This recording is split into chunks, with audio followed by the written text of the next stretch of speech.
টাকা চলতে আছে 7 টাকা হ্যাঁ 7 টাকা 14 টাকা টাকাটা আগে দাও তারপর কলা চুরা করতে থাকি আচ্ছা টাকা দিব পরে এখন পরে চলে যাবে মানে ওটা টাকা করবা গেছো 3 কুড়ি কত হয় 3 কুড়ি হ্যাঁ এখন তারে কোন টাকা মানা ভালো তো আপনি এই শোন তুই সিটা না রানীমা সিটা আমি মা চিটা হয় আমি চিটা হয় রানীমা কত যে 7 টাকা হবে সাদের উপর শূন্য দিলা কত 70 ও সেটা তো কইলে রানীমা 7 টাকা কইছে তাহলে 60ই কত আগে টাকা গেলে তাও কলা চুরা দে আর আমি আধা টাকা দাও টাকা হ্যাঁ পরে দিব টাকা পরে আপনি কলা চুরা পরে নে আরে দাদা আমার বাগানের কলা চোর তাকে আমি শাস্তি দিব আপনি কিন্তু শাস্তি দিবেন? তোমরা হলো আমার চাকর চাকর চাকরের মতো থাকতে হয় চাকর মধ্যে থাকো তাই নয় হ্যাঁ। আপনি আমাদের কথা দিয়েছেন কলা চুরাটা ধরে দিতে হবে ঠিক আছে আর তুমি তো আমাদের বিরতির আপনি দাও তো মালিক মহাশয় 100 টাকা এই যে 10 টাকা তো কিন্তু দিকে হতো না 10 টাকা না আমি কত দিয়েছি না দিয়েছি যেটা দিব হাতে সেটা যাবে সাথে আমরা হাতে নেই না রানীমা প্রকাশ করে নেই না হাতে হাতে দিতে হবে। পেয়েছো ঠিক আছে এবার কলা চোরকে নিয়ে সমস্যা একই আনসি তোর টাকা দেখো তুমি কাকে নিয়ে এসেছো আনসি কলা চোরাকে কলা চোরক কলা চোরকে তুমি নিয়ে এসেছো হ্যাঁ দেখো তো কে সে আচ্ছা দেখি দেখো কাকে নিয়ে এসেছো তোমরা ভাই আরে না একটু সাইডে যান ভালো ভালো দেখে যাবে ও রানীমা আমি চাই ডাক্তার কে ওরে শালা রে এই, পাদর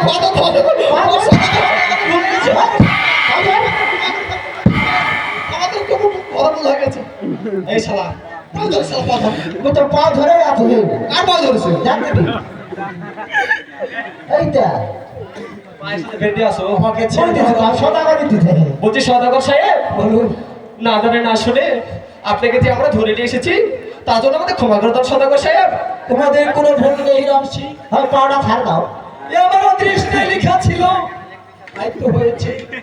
এবার তো আসতে পারো আনসি এতদিন ধরে যার তোমরা নুন খেলে আর তার সাথে তুমি নুন হারামি করলে তাই তোমাদেরকে বলছি তোমাদের মুখ আমি দেখতে চাই না এই মত আমার সম্মুখে দূর হয়ে যাও আমরা চলেই যাচ্ছি মুখ দেখতে না না দেখো দেখা মোড়া বিশ্বাস তো করবেন না কলার বানানো তো কলা আছে নাই কাজের দিদাই লিয়া আছি তারপরে আরো একটা কথা 6 বছরের জন্য বানিশ করবা গেছে 6 দিনের মাথা ধরে আনি যেতে হাঙ্গে তো ছুটি না নিব ঠিক আছে আমি বুঝতে পেরেছি তোমাদের কোনো দোষ নেই আমি যা জিজ্ঞাসা করা আমার স্বামীকে জিজ্ঞাসা হ্যাঁ তখন আমরা আসি ঠিক আছে তোমরা যাও স্বামী তবে আপনার চরণে শতকোটি প্রণাম করে সরে আপনি কেন এই দশার স্বামী আপনার দুর্দশা দেখে আমার যে প্রাণের সহ্য হচ্ছে না স্বামী আপনি শুনতে দেখো স্বামী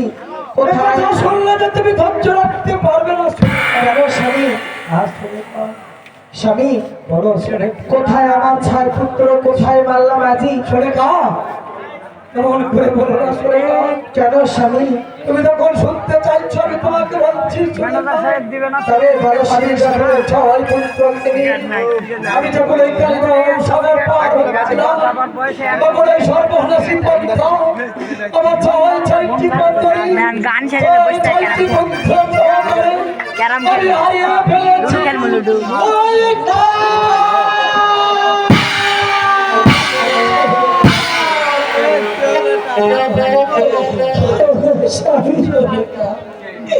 একই কথা শুনলে স্বামী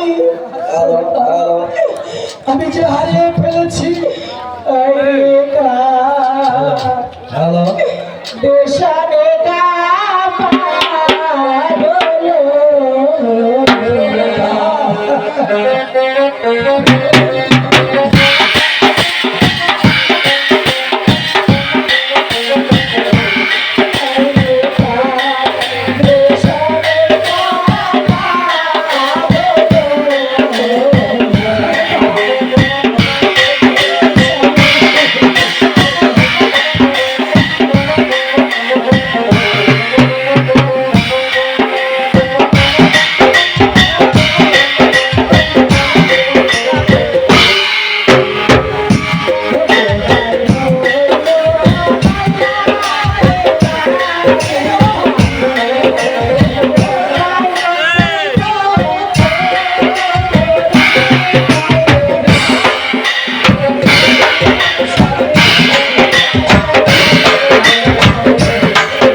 স্বামী শুনে কহা যে স্বামী বাণিজ্যতে তুমি যাচ্ছ ওই বাবার সাথে বিবাদ না করে